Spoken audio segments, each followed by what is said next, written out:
Hi everyone, আপনি দেখছেন pencil drawing by ফিজা আর আমি ফিজা রশিদ।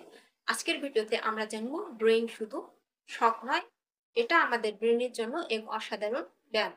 বিজ্ঞান বলছে নিয়মিত ড্রয়িং করলে মস্তিষ্কের ক্ষমতা বাড়ে, মনোযোগ ধরে রাখা সহজ হয়, এমনকি স্ট্রেসও কমে। চলুন ব্যাপারটা বিস্তারিত জানি।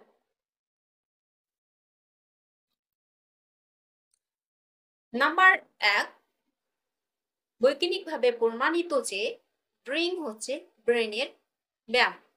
আপনি যখন কাগজে কিছু আঁকেন তখন আপনার পুরো মস্তিষ্ক একসাথে কাজ করতে শুরু করে। ডান দিকটা ব্যবহার হয় কল্পনা আর সৃজনশীলতার জন্য, আর বাম দিকটা যুক্ত থাকে গঠন, মাপযোগ আর বিশ্লেষণের কাজে। এভাবে একসাথে দুই দিকে কাজ করা মানে আপনার ব্রেন আরো বেশি সক্রিয় হচ্ছে, যেটা মেমোরি, সমস্যা সমাধানের ক্ষমতা আর চিন্তার স্পষ্টতা বাড়াতে সাহায্য করে। নাম্বার 2, মনোযোগ ও ফোকাস বাড়ে। আজকাল আমরা সবাই খুব সহজেই ডিস্ট্রাক্টেড হয়ে যাই। মোবাইল, সোশ্যাল মিডিয়া সবসময় কিছু না কিছু আমাদের মনোযোগ ভেঙে দিচ্ছে। কিন্তু যখন আপনি ড্রয়িং করেন তখন আপনাকে পুরোপুরি মনোযোগ দিতে হয়। লাইন, আকার, আলো, ছায়া সবকিছু মনোযোগ দিয়ে পর্যবেক্ষণ করতে হয়।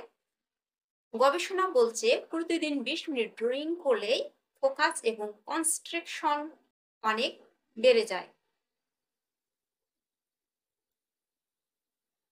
নাম্বার 3, স্ট্রেস কমায়, মুড ভালো করে। ড্রিঙ্ক আমাদের মনের উপর দারুণ প্রভাব ফেলে। চিকিৎসা বিজ্ঞানে আর্ট থেরাপি এখন অনেক দেশে ব্যবহার হচ্ছে মানসিক চাপ কমানোর জন্য। যখন আপনি রং, লাইন বা শেপ নিয়ে ব্যস্ত থাকেন তখন মস্তিষ্ক অন্য চিন্তা ভুলে যায়। একটা আঁকা শেষ করা মানে ছোট্ট একটা অর্জন, যেটা আত্মবিশ্বাস বাড়ায়, মনকে আনন্দ দেয়। নাম্বার 4, স্মৃতি আর চিন্তার শক্তি বাড়ায়।